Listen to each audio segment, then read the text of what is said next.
오늘은 그리스도의 직분, 삼중직이라고 했죠. 두 번째 시간, 대제사장이신 그리스도라는 제목으로 은혜를 나누고자 합니다. 그리스도의 직분, 삼중직은 이미 우리 구약 시대에 있었던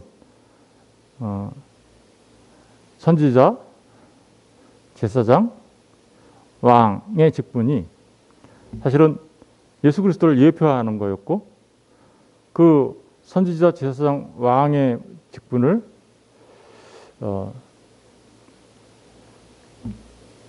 온 우주 만물이 창조되기 전부터, 그죠? 영원에서 영원까지 감당하시는 분이 바로 그리스도이시다라는 것을 우리가 지난주에 한번 살펴봤습니다. 그리고 지난주에 우리는 선지자 대신 예수 그리스도를 살펴봤습니다. 오늘은 그 주님의 삼중직 가운데 두 번째, 제사장, 대제사장이신 예수 그리스도에 대해서 살펴보도록 하겠습니다. 제사장의 직과 임무가 있습니다. 제사장이라고 하면 히브리 말로 코헨이라고 해요. 코헨이라고 하고 헬라어로는 히에루스라고 하는데, 의미는 본래는 강한 자라는 의미를 담고 있어요. 강한 자. 그런데 이게 제사장이라는 의미로 사용되어질 때는 거룩한 자. 그리고 거룩하다라는 건 뭐예요? 하나님께서 구분해 내신 자라는 뜻이죠. 거룩이라는 건 하나님께서 구분하셨다라는 뜻이에요. 그죠? 특별히 어떻게 구분해 내십니까? 그리스도라고 하면은 어떤 의미가 담겨 있어요? 그렇죠. 기름 부음을 받은 자. 그래서 성령의 은혜로 택함을 받은 자를 말하는 거죠. 그렇게 됨으로써 하나님께 드려진 사람이라는 의미가 제사장이라는 의미가 담겨져 있습니다. 제사장과 선지자는 조금 달라요. 그렇죠? 공통점은 방금 전에 말씀드린 바와 같이 모두 하나님이 택하셔서 임명하신 사람들입니다. 근데 차이점이 있어요. 어떤 차이점이 있나? 방향성에서 다른 거죠. 그죠? 선지자는 백성들 앞에서 하나님의 대리인이자 백성들에게 하나님의 말씀을 선포하고 해석해 주는 분이에요. 그러니까 하나님이 여기 계셔요. 그러면 제가 하나님한테 말씀을 받아서 이렇게 백성들 앞에서 말씀을 선포하는 거. 이게 선지자예요. 그런데 제사장은 이제 어떻게 할까요? 제가 돌아서야 되는 거죠. 그죠? 제가 돌아서서 백성들, 하나님 앞에서, 그죠? 하나님 앞에서 백성들, 하나님의 백성들, 인간을 대표하고 그래서 하나님께 나아가고, 그리고 백성들을 위해서, 그죠? 백성들을 위해서 하나님께 말하는 사람. 방향이 다르죠, 그죠? 그런 차이점이 있습니다. 말씀으로 한번 확인해 볼게요. 제사장에 대해서 잘 설명해 주고 있는 말씀이 히브리서 5장 1절 말씀입니다. 우리 히브리서 5장 1절 말씀에 보면 이렇게 기록되어 있습니다. 대제사장마다 어떤 일을 하나 보세요. 어떤 사람인가? 사람 가운데서 택함을 받은 거예요. 대표성을 갖는 거예요. 그죠? 구약의 대제사장들은 그렇게 이스라엘 백성들을 대신하고 사람들 가운데서 택함을 받아 하나님 앞에 백성들을 위해서 선 사람들이에요. 대표성을 갖고 있죠. 그런데 주님도 그러셨죠. 그죠? 주님은 하나님이시지만 이 땅에 사람으로 오셨죠. 그래서 사람들 가운데 사람들을 대표하고 있는 거죠. 두 번째는 택한 자이므로, 그러니까 사람 가운데서 택한 자라고 나와요. 누가 택하셨을까요? 그렇죠. 하나님이 택하신 자예요. 그러니까 하나님의 사명자들, 사역자들은요, 하나님께서 특별히 택하신 자들. 특별히 제사장은 더더구나 그렇겠죠. 예수 그리스도께서도 대제사장으로 오시죠. 그럼 예수님도 바로 하나님으로부터 대제사장으로 임명받은 자다라는 것을 우리가 알 수 있습니다. 그리고 그러면 무슨 일을 하는가? 그렇죠. 하나님께 속한 일을 합니다. 하나님의 일을 하는데 누구를 위해서 하는가? 그렇죠. 사람을 위해서 하는 거예요. 하나님의 백성을 위해서, 사람을 위해서. 어떤 일을 할까요? 사람을 위해서. 제사장이 하는, 사람을 위해서 하는 가장 중요한 일은 우리로 하여금 하나님 앞에 범죄한 우리들이 죄사함을 받게 하고, 그래서 그 죄사함을 받은 자들이 하나님과 어떻게 해요? 화목하게 만들고, 그래서 기쁨과 감사로 하나님 앞에 나아갈 수 있도록, 그렇죠? 그런 일을 하시는 사람이 누구예요? 제사장이라는 거죠. 어떤 방식으로 할까요? 그렇죠? 예물과 속지 않은 제사를 드리게 한다. 다시 말하면 제사를 통하여, 예물을 드리고, 하나님 앞에 예물을 드리고 제사를 통하여 어떻게요? 사람을 위하여 일하는 사람. 그렇죠?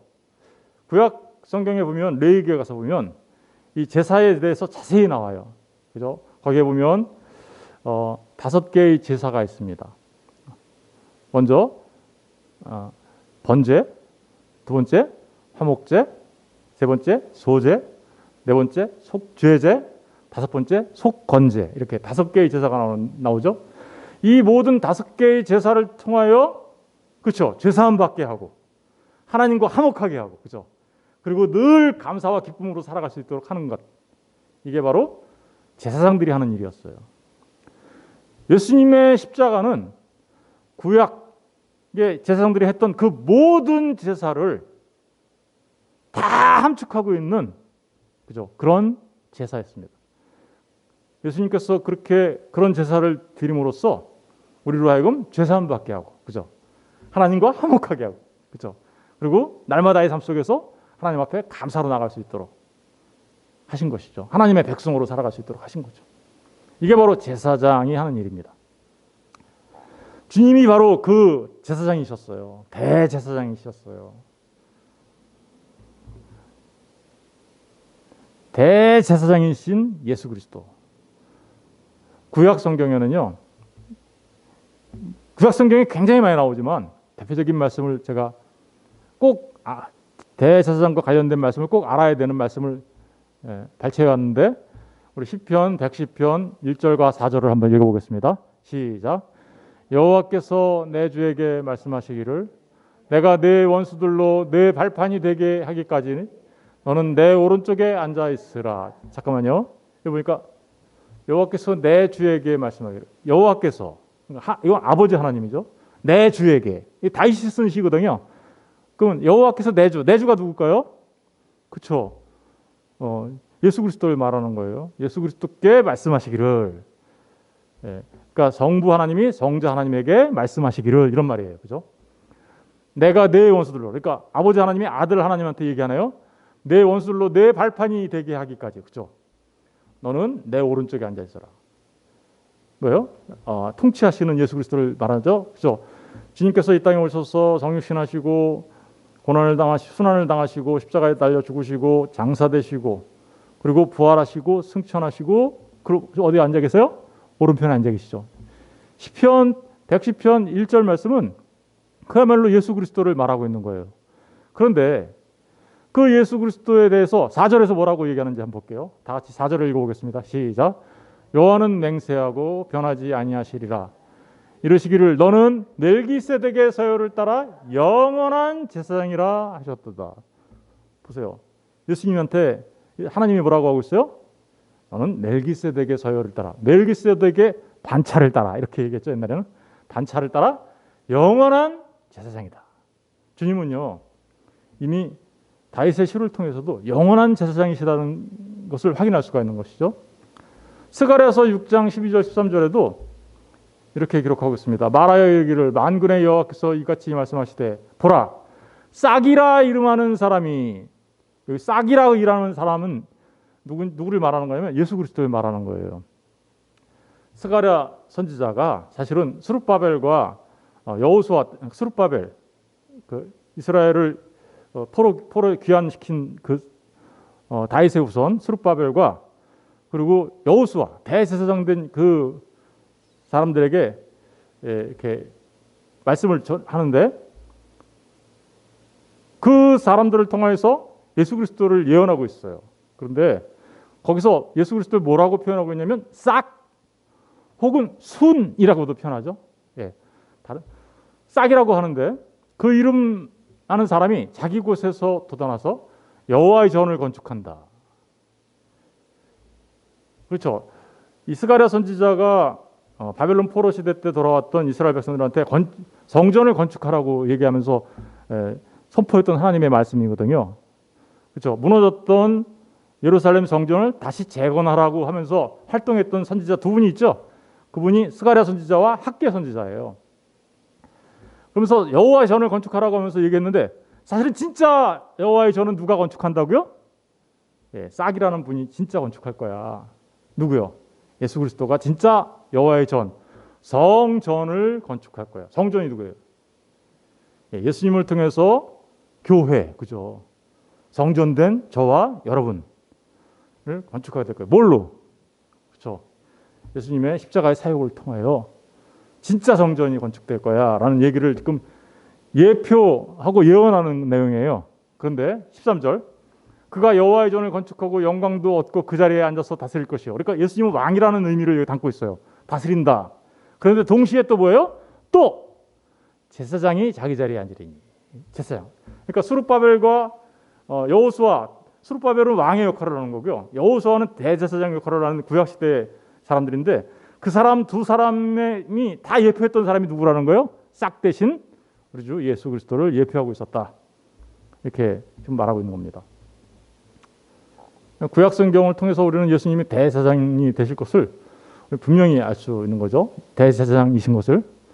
신약에도 너무나도 많이 나오는데 그냥 가장 대제사장에 대해서 가장 잘 많이 기록하고 있는 히브리서가 굉장히 중심적으로 이 부분들을 설명하고 있어요. 그래서 히브리서를 한번 확인해 볼게요.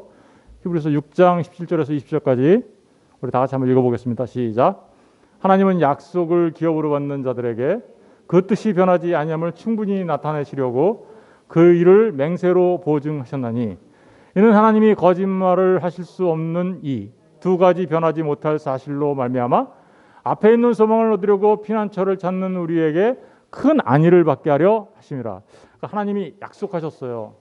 근데 그 약속이 거짓말이 아니야 이런 걸 하기 위하여 하나님이 하나님한테 스스로 맹세하셨어요. 그런데 그게 거짓이 아니니까 우리에게 뭐가 돼요? 소망이 되는 거죠. 그리고 피난처를 찾는 우리에게는 하나님이 약속하셨으니까 큰 안위가 되게 하라는 거예요. 한다는 그런 의미예요. 그런데 19절, 20절 다 같이 읽어볼게요. 시작. 우리가 이 소망을 가지고 있는 것은 영혼의 닷 같아서 튼튼하고 견고하여 휘장 안에 들어가나니 그리로 앞서 가신 예수께서 멜기세덱의 반차를 따라 영원히 대제사장이 되어 우리를 위하여 들어가셨느니라. 소망이 있어요. 근데 그 소망은 흔들리잖아요. 왜요? 하나님이 약속하시고 맹세하신 거기 때문에, 그죠? 흔들리지 않는데, 그러니까 그것은 흔들리지 않으니까 마치 우리 영혼의 닷 같아요. 흔들리지 않아요. 그죠? 그런데 너무너무 튼튼하고 견고한 그 소망인데 그 소망의 내용을 보니까 어떤 건가요? 휘장에 들어가는 거예요. 휘장 안에 들어가는 거예요. 휘장 안에 들어간다는 의미가 무슨 뜻일까요? 그렇죠? 여러분, 우리가 이미 알고 있듯이 구약시대에는 대제사장이 1년에 한 번 지성소에 들어갔죠. 그죠? 예. 대제사장이 1년에 한 번 속죄제를 드리죠. 속죄제. 이스라엘 날력으로 7월 10일 날 속죄제를 드립니다. 그때 번제단에서 제사를 지내고 물두멍을 지나 성소 안에 들어가고 성소를 지나 어디로 들어갑니까? 휘장 뒤에 지성소까지 들어가죠. 그 지성소에는 뭐가 있나요? 언약궤가 있고 스랍이 있고 시은자가 있죠. 그죠? 시은자 위에 피를 뿌리고. 왜 그럴까요? 그 하나님이 임재하시는 곳이에요. 하나님이 임재하시는 곳, 하나님이 계신 곳 안에 들어간다. 휘장 뒤에 들어간다는 얘기는요, 바로 하나님이 계신 곳에 들어간다라는 뜻이에요. 그런데 여기는 아무나 들어갈 수가 없어요. 1년에 한 번 대제사장이 들어가기는 하는데 잘못 들어가면 바로 죽어요. 제사의 그 모든 절차를 잘 지켜야 되고 또 모든 하나님께서 명하신 대로 모든 것을 철저하게 준비해서 그대로 한 다음에 들어갈 수 있는 거예요. 특별히 뭘 들고 들어가요? 어린 양의 피, 그죠? 그 피를 들고 들어와서 이렇게 만약에 그렇게 하지 않을 경우에는 그 사람은 그 자리에서 죽어요. 그래서 방울을 달고 들어가는 거예요. 끈 묶고. 방울 소리가 안 들리면 대제사장이 죽은 거예요. 그래서 이렇게 못 들어가니까 끈으로 이렇게 끄집어내는 거죠. 그런데 거기에 들어갔다라는 얘기는 무슨 의미일까요?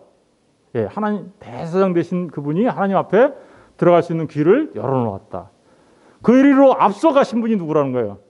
예수께서. 그러니까 구약시대 때 그 제사제도는 예수님의 십자가를 통하여 찢겨진 휘장, 그죠? 예수님이 십자가에 달려 죽으실 때 어떤 일이 일어났습니까? 그렇죠?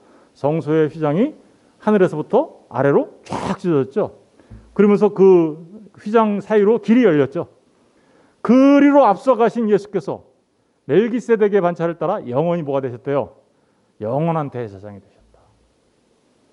예. 지금 신약 성경이 명백하게 이렇게 영원한 대제사장이신 예수 그리스도를 증언하고 있습니다. 그렇다면 대제사장 그리스도의 제사 사역의 그 사역을 통해서 이루신 일이 무엇일까? 그것을 아주 간략하게 두 개로 요약해서 설명할 수 있는데, 대제사장 되신 그리스도의 제사 사역에 대해서 이렇게 얘기했습니다. 첫 번째는 예수님은 대제사장이세요. 그런데 동시에 또 뭐가 되셨어요? 제물이 되셨어요. 그죠? 왜요? 원래 구약시대 때 대제사장은 어린 양을, 그죠? 염소와 짐승의 피를 가지고 들어가죠. 대제사장은 염소와 짐승을 제물로 삼아서 그 피를 들고 들어갔는데, 십자가에 달리신 주님은 대제사장이심과 동시에 스스로 제물이 되셨어요. 그래서 세례 요한은 예수님한테 뭐라고 얘기했습니까? 보라, 세상 죄를 지고 가는 하나님의 어린 양이로다. 이렇게.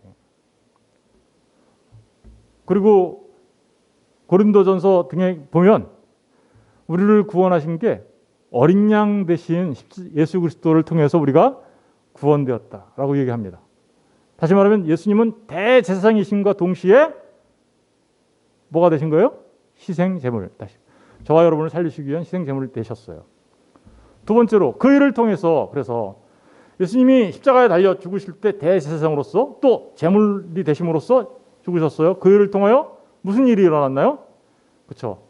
참되고 완전한 구속이 쟁취된 거죠. 완성된 거죠.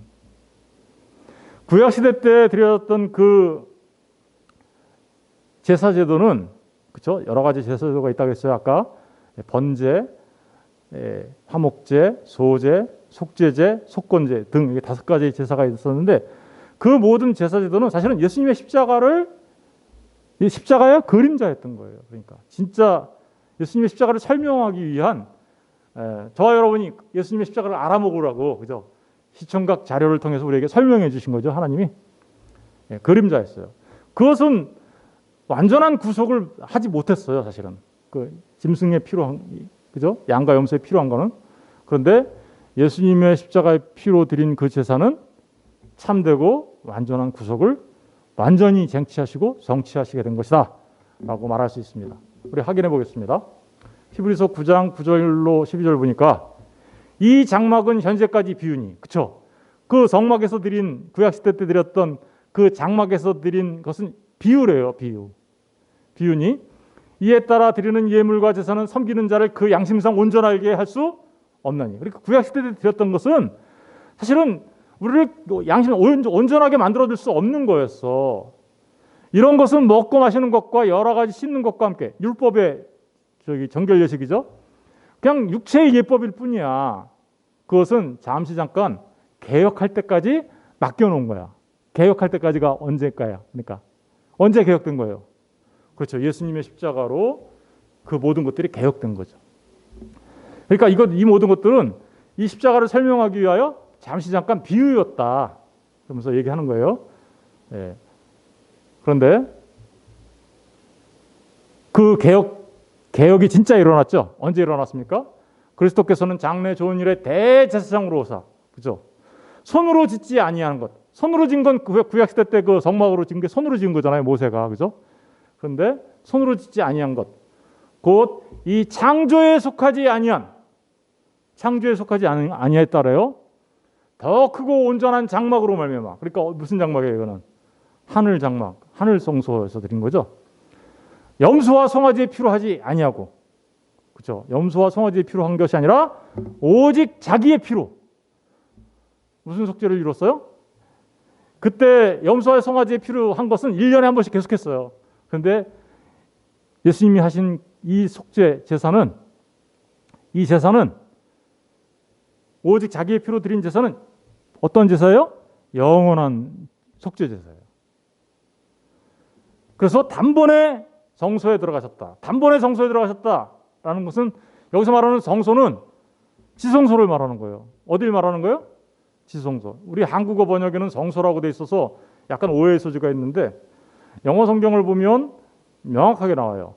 The most holy place라고. The most 가장 지극히 거룩한 곳. 누구예요? 어디예요? 거기가. 하나님이 계신 곳. 지성소. 지성소라는 게 지극히 거룩한 장소라는 뜻이잖아요. 지성소. 지극히 성 거룩한 소 곳 이런 뜻이잖아요. 그죠? 하나님이 계신 곳이란 말이죠. 거기에 자기의 피로 단번에 들어갔다. 그러니까 구약시대 때 이 모든 제사는 예수님의 십자가를 예표하고 설명했던 비유였던 거예요. 개혁할 때까지 잠깐 맡겨졌던 거예요. 히브리서 9장 24절에 보니까 그리스도께서는 참것의 그림자인 손으로 만든 성소에 들어가지 아니고 참것의 진짜 참것의 그림자였어요. 그죠? 이거 그림자였던 성소에 들어가지 아니하고 바로 그 하늘에 들어갔다 이렇게. 그렇죠? 하늘에 들어가서 이제 우리를 위하여 하나님 앞에 나타나고 백성들을 위하여 하나님 앞에 서는 사람이 누구예요? 아까 말씀드렸잖아요. 대제사장이 그 일을 하는 거라고. 백성들을 위하여 하나님 앞에 서는 것. 그렇죠? 주님이 그 일을 하는 것이죠. 히브리서 10장 11절 14절에 그래서 이렇게 기록하고 있습니다. 제사장마다 매일 서서 섬기며 자주 같은 제사를 드리되. 구약시대 때 그렇게 했죠. 그죠? 이제 이 제사는 언제나 죄를 없게 하지 못하거든요. 구약시대의 그 제사는 죄를 없게 하지 못했던 거예요. 그냥 예표였고 그림자였고 비유였어요. 그런데 오직 그리스도는 죄를 위하여 한 영원한 제사를 드리시고 매번 드리는 제사가 아니란 말입니다. 단 한 번의 제사로 영원한 제사를 드렸단 말입니다. 그죠? 그러니까 저와 여러분의 죄 사함을 받게 하기 위한 그 제사를 통하여 우리가 죄 사함 받는 것은 그 효과가 어떨까요? 영원한 거예요. 무슨 얘기인지 아시겠어요? 저와 여러분이 예수님의 십자가를 통하여 죄사함 그 피로 죄사함을 받게 되죠. 믿는 사람은 예수를 믿는 사람들은 다 죄사함 받은 사람들이에요. 근데 그 사람들이 죄사함 받은 그 효과는 영원한 거예요. 목사님, 저는 매일 아직도 죄 짓고 있는데요. 그것 때문에 돌아가셨어요. 그것 때문에 그 제사 드리신 거예요. 무슨 얘기인지 아시겠죠? 그 모든 죄를 사하시려고 십자가를 지시면서 그 제사를 드린 거예요. 그런데 그 효과는 영원해요. 그리고 지금은 어디에 앉아 계신다고요? 하나님의 우편에 앉으사. 아까 우리 시편 110편에서 봤던 거네요. 그죠? 그 후에 자기 원수들을 자기 발등상이 되게 하실 때까지 기다리신 시편 110편을 그대로 얘기하고 있죠? 그가 거룩하게 된 자들을 거룩하게 됐어요. 그래서 예수 믿는 사람들은요. 거룩하게 된 사람들이에요. 그래서 거룩하게 된 사람으로서 거룩을 살아가는 거예요. 이게 참 모순처럼 들려요. 그렇죠? 그런데 하나님 예수님의 그 십자가에서 드린 그 영단번의 제사로 말미암아 우리 모두는 거룩하게 된 사람들이에요. 이미. 그리고 이미 거룩하게 된 사람으로서 거룩을 향해서 나가고 있는 거예요. 이걸 신앙생활이라고 하는 거예요. 앞에 예수를 믿고 거룩하게 된 것을 믿음을 통하여 거룩하게 의롭게 칭함을 받았다. 그래서 우리는 이신칭이라고 하고 그렇게 의롭게 된 사람으로서 이제 어떻게 해요? 거룩을 향한 삶을 살아가는 것을 우리는 성화라고 얘기하는 거죠. 이해가 되셨죠? 그런데 14절 보세요. 14절도 다시 한번 볼게요. 그가 거룩하게 된 자들을 한 번의 제사로 그래서 영원히 온전케 하셨다. 주님이 하신 일이 바로 대제사장으로서 하신 일이 바로 이 일이었던 거죠. 이 일은요. 저와 여러분에게 생명의 길이에요. 우리 히브리서 10장 19절 20절을 읽어보겠습니다. 시작. 그러므로 형제들아 우리가 예수의 피를 힘입어 성소에 들어갈 담력을 얻으니, 예수의 피를 힘입어서 우리도 하나님이 계신 그 하나님 나라에 들어갈 수 있는 담력을 얻었다라고 얘기하죠. 여기서 말하는 성소도 지성소를 말하는 거예요. The most holy place. 예. 근데 하나님 앞에 우리가 담대히 나갈 수 있게 된 거죠. 원래 우리는 죄인인데 나갈 수 없잖아요. 나가면 죽어요. 하나님 앞에 나가면 다 죽어요. 그런데 이제 우리가 나갈 수 있게 됐어요. 왜요? 예수 그리스도의 십자가의 그 제사를 통하여 우리가 영원히 제사함을 받고, 그죠? 그리고 제사함을 받은 사람이니까, 이미 거룩하게 된 사람이니까 거룩하게 된 자로서 하나님 앞에 나아갈 수 있는 담력을 얻게 되었다. 이게 믿음의 사람들이에요. 이 믿음을 갖고 있는 사람들이. 그런데 그렇게 담력을 갖고 이렇게 나갈 수 있게 된 것은 20절 다 같이 한번 읽어볼게요. 시작. 그 길은 우리를 위하여 휘장 가운데로 열어놓으신 새로운 살 길이요 휘장은 곧 그의 육체니라. 휘장이 있었어요. 그런데 주님이 십자가에 창이 찔리셨죠? 그 육체가 사실은 휘장이었어요. 뭘 말하는 걸까요? 율법이었단 말입니다. 율법 앞에 우리 모든 죄인이죠. 그래서 율법이 우리를 정죄하죠. 죄의 삭은 사망이다. 그래서 우리는 하나님 앞에 나갈 수 없었죠. 그런데 그 휘장이 갈라졌어요. 길이 열렸어요. 하나님 앞에 범죄한 아담이 에덴에서 쫓겨나죠. 에덴에서 쫓겨날 때 다시 에덴으로 돌아오지 못하게 하기 위하여 하나님이 불칼을 둘러서 에덴을 둘러싸죠. 그리고 거기에 뭐를 세워요? 예, 천사들을 세워서 못 들어오게 막아요. 그런데 이 모습이 그대로 휘장이에요. 그 불칼을 두르고 천사들을 세워서 이렇게 막고 있는 거죠. 하나님 앞에 못 들어오게. 왜? 죄인들은 들어오면 안 돼. 하나님 앞에 범죄한 아담은 다시 일로 돌아올 수 없어. 생명나무로 접근할 수 없어. 그런데 예수 그리스도가 그 휘장을 찢으셨다는 얘기는 다시 범죄한 아담이 하나님 앞에 죄사함을 받고 생명나무로 접근할 수 있도록 길이 열렸다라는 거죠. 영생의 길, 새로운 살 길, 생명의 길. 그 얘기하고 있는 겁니다. 그런데 그 길을 누가 하셨다고요?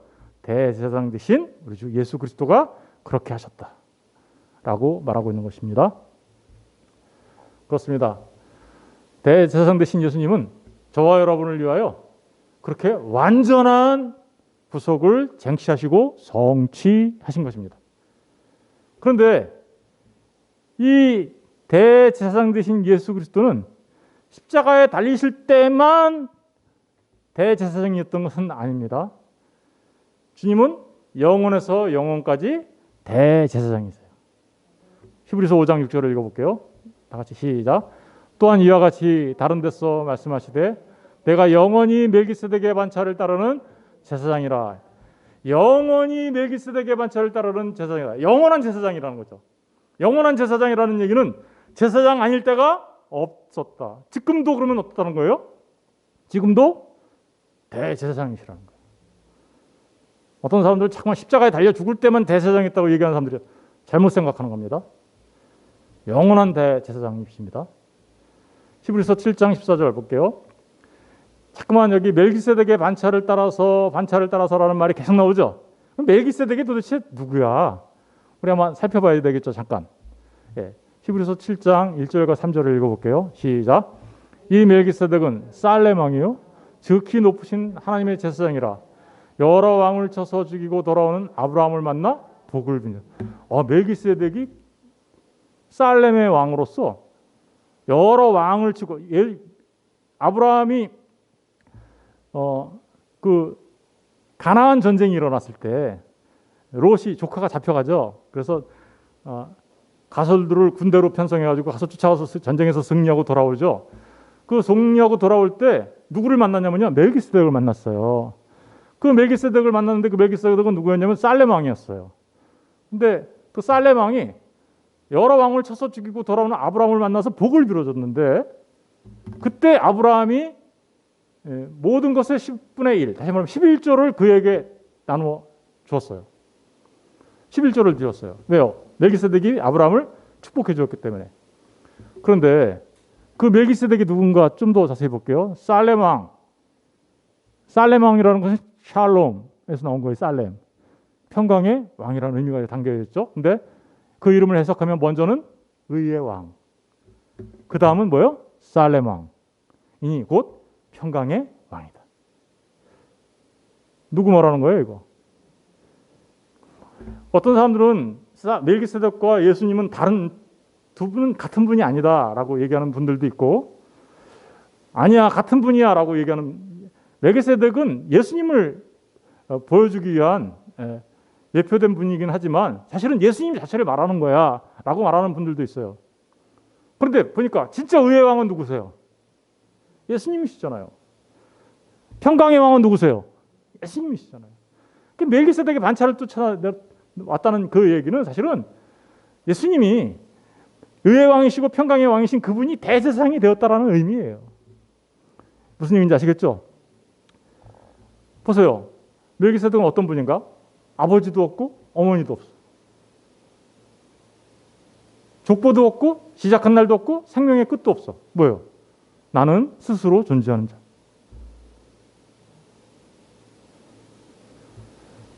하나님의 아들과 닮아서, 그러니까 닮아섰다 때문에 다른 존재인가 보다 이렇게 생각할 수 있어요.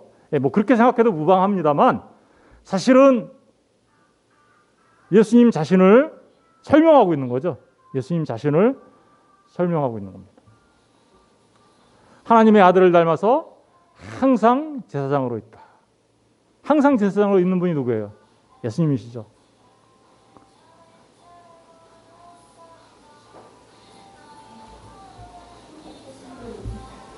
네, 히브리서 7장 14절 17절을 읽어보겠습니다. 히브리서 7장 14절 17절.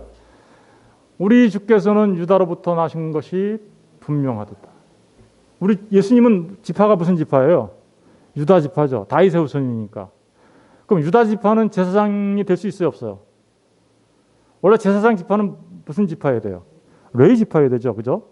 그런데 어떻게 예수님은 레위 지파가 아닌데 유다 지파인데 제사장이 될 수 있었을까? 지금 그 얘기를 하고 있는 거예요. 다르신 분이야라는 걸 강조하려고 하는 거예요. 구약시대 때 했던 그 제사장들과는 사실은 차원이 달라라는 얘기를 여기서부터 하려고 하는 거예요. 이 지파에는 모세가 제사장들에 관하여 말한 것이 하나도 없고, 그렇죠? 유다 지파에 대해서는 제사장에 대해서 말한 게 없죠. 멜기세덱과 같은 별다른 한 제사장이 일어난 것을 보니 더욱 분명하다. 예수님은 멜기세덱과 같은 별다른 제사장이라는 거죠. 그런데 그는 육신에 속한 한 계명의 법을 따르지 아니하고 오직 불멸의 생명의 능력을 따라 되었으니, 육신에 따라서 그 레위 지파를 따라서 오는 아론의 반차죠. 거기는 그러니까 아론의 후손으로 오는 제사장들인데 그렇게 된 것이 아니라는 거예요. 그렇게 된 것이 아니라 유다 지파인데 멜기세덱과 같은 제사장이 있는 거 보니까 예수님은 다른 분이구나. 근데 어떤 분이라는 거예요? 오직 불멸의 생명의 능력을 갖고 계신 분. 생명의 주인이시죠? 그런 분이시라는 거예요.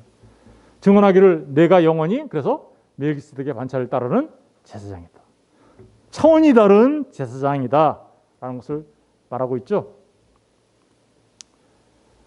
그런데 그 예수님이, 그 제사장이신 예수님이 영원히 계심으로 그 제사장 직분도 그래서 어떻게요? 갈리지 아니한다. 구약시대 때 제사장들은 계속해서 제사장이 갈렸어요. 그런데 비록 같은 레위 지파에서 나오긴 했지만, 그런데 예수님은 영원히 계신 분이시죠. 불멸의 생명의 능력을 갖고 계신 분이시잖아요. 그러므로 그 제사장 직분도 갈리지 아니한다. 영원히 대제사장이시다 라고 말하고 있습니다. 그러면 그 예수님께서 영원히 대제사장이라는 얘기는 지금도 주님이 우리를 위한 대제사장이라는 뜻이에요. 그죠? 히브리서 7장 25절을 읽어보겠습니다. 다 같이 시작. 그러므로 자기를 힘입어 하나님께 나아가는 자들은 온전히 구원하실 수 있느니 이는 그가 항상 살아계셔서 그를 위하여 간구하시오. 주님이 지금도 살아계셔서 저와 여러분을 위한 대제사장, 그죠? 그래서 하나님께 간구하는 거죠. 자기를 힘입어 하나님께 나아가고자 하는 자들을 온전하게 구원할 수 있는데 왜 그런가 하면 주님이 여전히 대제사장으로서 그 사역을 감당하시면서 우리를 위하여 간구하시기 때문에 기도하신다라는 의미겠죠. 왜 그러냐면요. 주님이 그렇게 간구하시지 않으면 우리는 단 한순간도 하나님 앞에 설 수 없어요. 누가복음 22장 31절 32절에 보면 이렇게 기록되어 있습니다. 시몬아 시몬아 보라 사탄이 너희를 밀가루로 뜻하려고 요구하였으나 그러나 내가 너를 위하여 내 믿음이 떨어지지 않기를 기도하였으니 너는 돌이킨 후에 내 형제를 굳게 하라. 저 말을 하고 나서 베드로가 뭐라 하는지 알아요? 아유 주님 제가요 주님이 옥에 갇히면 저도 옥에 갇힐 거예요. 주님이 죽으면 저도 주님과 함께 죽겠습니다. 이렇게 얘기해요. 그러자 주님이 뭐라 그러는지 아세요?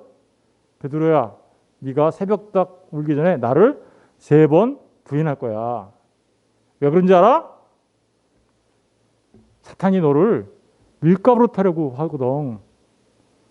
그런데 네가 그렇게 나를 3번 부인해도 나는 너를 나의 사도로 만들 거야. 그죠? 어떻게? 내가 너를 위하여 내 믿음이 떨어지지 아니하도록 기도할 거거든. 저와 여러분의 믿음이 떨어지지 아니하도록 지금도 대제사장으로서 기도해 주시는 분, 그분이 바로 우리 주 예수 그리스도입니다. 믿으십니까? 저와 여러분이 지금 믿음의 사람으로 구원받은 것은 우리의 능력으로 되는 게 아니에요. 주님께서 우리를 위해 기도해 주시고 주님께서 우리에게 베풀어 주신 그 은혜 때문에 그런 거예요. 우리의 일순간 일거수일투족 단 한순간조차도 주님이 우리에게 은혜를 주시지 않으면 우리는 당장 주님을 부인하게 될 거예요. 그런데 우리로 하여금 주님을 향하여 나의 주 나의 하나님이라고 부르게 하신 것은 주님이 우리를 위하여 그 믿음을 선물로 주시고 그 믿음이 떨어지지 아니하도록 계속해서 기도해 주시기 때문인 것입니다. 믿으십니까? 은혜입니다. 그러니까 그래서 제가 그리스도 안에 있으면 안전합니다 라고 말하는 거예요. 그리스도 안에 있으면 안전합니다. 두 번째로 대제사장이신 그리스도 예수 때문에 우리는 이 세상을 넉넉히 이기며 살아갈 수 있어요. 지금도 대제사장이신 주님 때문에. 로마서 8장 33절 37절을 읽어볼게요. 다 같이 시작. 누가 능히 하나님께서 택하신 자들을 고발하리요? 의롭다 하신 이는 하나님이시니 누가 정죄하리요? 죽으실 뿐 아니라 다시 살아나신 이는 그리스도 예수시니 그는 하나님 우편에 계신 자요 우리를 위하여 간구하시는 자신이라. 아멘. 여러분, 누가 능히 하나님께서 택하신 저와 여러분을 고발하고 하나님께서 그리스도 십자가의 피로 거룩하게 만들어주시고 의롭다 하신 자들을 그렇게 만들어주신 게 하나님이신데 누가 저와 여러분을 정죄하겠습니까? 사단은 날 우리를 정죄해서 제 죄 졌잖아요. 쟨 지옥으로 보내야죠 라고 얘기하지만 우리를 위하여 죽으실 뿐만 아니라 다시 살아나신 분 예수 그리스도가 하나님 우편에 계시면서 아니에요. 쟤는 내가 나의 보혈로 깨끗이 씻었어요. 저 사람은 하나님의 사랑에서 끊어질 사람이 아니라 하나님의 사랑 안에 있는 자입니다. 라고 말하신다는 거예요.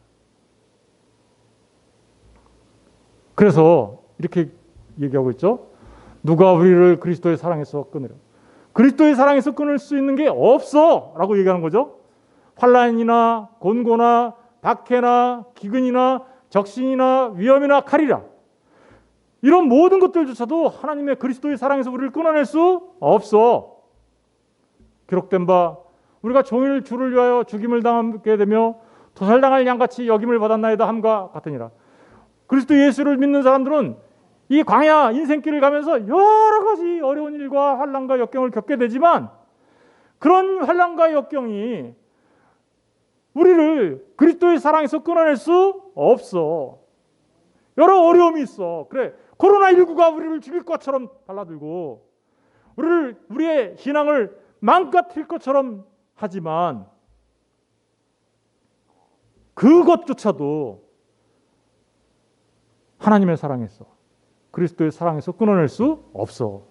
진짜 믿음의 사람들은 그것으로 그 믿음이 끊어질 수 없어. 그러면 오히려 어떻게 한대요? 끊어지는 게 아니라 이 모든 일에 우리를 사랑하시는 이로 말미암아 우리가 넉넉히 어떻게요? 이기느니라. 여러분, 예수를 믿는 하나님의 사람들은 우리의 대제사장 되신 예수님 때문에 오히려 그 광야의 길을 가고 있는 인생길을 살아가는 이스라엘 백성들 가운데 낮에는 구름기둥, 밤에는 불기둥으로 인도하셨던 그 일처럼 저와 여러분을 그렇게 인도하셔서 세상을 우리가 능히 이기며 승리하며 살아가게 하신다라는 사실을 기억하셔야 합니다. 그래서요, 그리스도 예수로 넉넉히 이기는 승리자가 되는 것입니다. 저 여러분 모두에게 이런 놀라운 축복이 있게 되기를 원합니다. 그렇죠? 그리스도 예수로 승리하는 승리자들, 그게 바로 우리 새소망의 모든 성도들이 되어야 하는 것이죠. 아니, 되어야 하는 게 아니라 이미 된 거예요. 그러므로 이제 우리가 어떻게 이 시간 속에서 살아가야 하겠습니까? 두 가지만 말씀드릴게요. 첫 번째는 생각하고, 두 번째는 잡는 것입니다. 생각하고 잡는 것입니다. 뭘 생각해야 될까요? 그렇죠. 대제사장이신 예수를 깊이 생각하는 겁니다. 날마다의 삶 속에서 대제사장이신 예수를 깊이 생각하는 것, 그게 바로 대제사장이신 예수의 은혜와 예수의 기도와 간구로 이 땅에서 하나님의 사랑 안에서 살아가며 세상을 이기는 자들의 삶에서 나타나는 중요한 삶의 모습입니다. 대제사장이신 예수를 어떻게 해요? 깊이 생각하라. 히브리서 3장 1절을 읽어보겠습니다. 시작. 그러므로 함께 하늘의 부르심을 받은 거룩한 형제들아, 우리가 믿는 도리의 사도이시며 대제사장이신 예수를 깊이 생각해. 살다 보면 생활에 치우쳐서 그냥 예수님 완전 까맣게 잊어먹고 살다가 아이고 오늘 주일이네 하고 교회 나오시는 거 아니시죠? 여러분, 그것은 온전한 믿음의 생활이라고 말할 수 없어요. 우리가 직장 생활을 하든 가정에서든 사업을 하든 무엇을 하든지 간에 주님을 늘 생각하며 살아가는 삶, 그게 정말 예수를 깊이 생각하는 삶입니다. 여러분, 민감해질 수 있어요. 우리의 삶이 예수님의 은혜구나 라는 것을 우리가 깨달아 알 수 있어요. 이렇게 예수님을 생각하며 살아갈 때 내가 지금 나에게 일어난 이 모든 일이 하나님의 깊은 섭리 속에서 일어나는 거구나, 그것을 민감하게 깨달아 알 수 있어요. 정말로 그래요. 저의 삶도 때로는 예수님 다 잊어먹고 산 적이 많이 있지만 정말로 민감하게 예수님을 생각하며 살아갈 때 나의 삶을 인도해 주신 분이 예수님이셨구나. 지금도 그러시는구나. 왜 이런 일이 일어났지? 그렇구나. 예수님이 나를 이렇게 인도하시려고 했던 거구나. 이런 것들을 깨달아 알게 된단 말입니다. 그리고요, 그렇게 되니까 어떻게 되냐면요, 정말 감사가 넘쳐나는 거죠. 어떤 일이 일어나도 안심해요. 왜냐하면 이게 하나님이 나를 향한 어떤 뜻이 있는 거구나, 이거. 그렇죠. 그걸 알게 됩니다. 진짜로. 예수를 깊이 생각해 보세요. 그러면 정말 예수님께서 여러분들을 향한 그 세심한 계획과 세심한 인도하심을 경험하게 될 겁니다. 두 번째로 믿는 도리를 굳게 잡는 겁니다. 믿는 도리를 굳게 잡으라. 히브리서 4장 14절, 이제 우리 오늘 마지막 말씀이니까 다 같이 읽어보겠습니다. 시작. 그러므로 우리에게 큰 대제사장이 계시니 승천하신 이 곧 하나님의 아들 예수시라.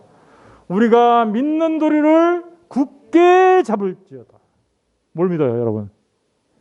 지금까지 우리의 대제사장 되신 예수님께서 무슨 일을 하셨는지 다 설명드렸잖아요. 우리 믿는 게 바로 그거죠. 그 믿는 도리를 굳게 잡는다는 얘기는 무슨 얘기일까요? 어떻게 잡아요? 굳게 잡는다는 얘기는 우리의 믿는 바대로 우리의 삶을 살아간다라는 뜻이에요. 그렇죠? 아까 예수를 깊이 생각하라는 말과 딱 연결되어 있는 말이죠. 예수님을 깊이 생각하는 사람은 예수님 앞에서 행동하게 되죠. 그렇죠? 그러면 그게 믿는 도리대로 살아가는 삶이 되기 때문에 그걸 믿는 도리를 굳게 잡는다라고 말하는 거예요. 결국은요, 믿음과 우리의 삶은요, 하나인 거예요. 그렇죠? 믿는 도리를 알죠. 우리가 아는 것과 믿는 것이 우리의 삶에서 그대로 하나가 돼가는 것. 이걸 신앙, 생활 이렇게 얘기하는 거죠. 신앙생활 잘합시다. 기도하겠습니다.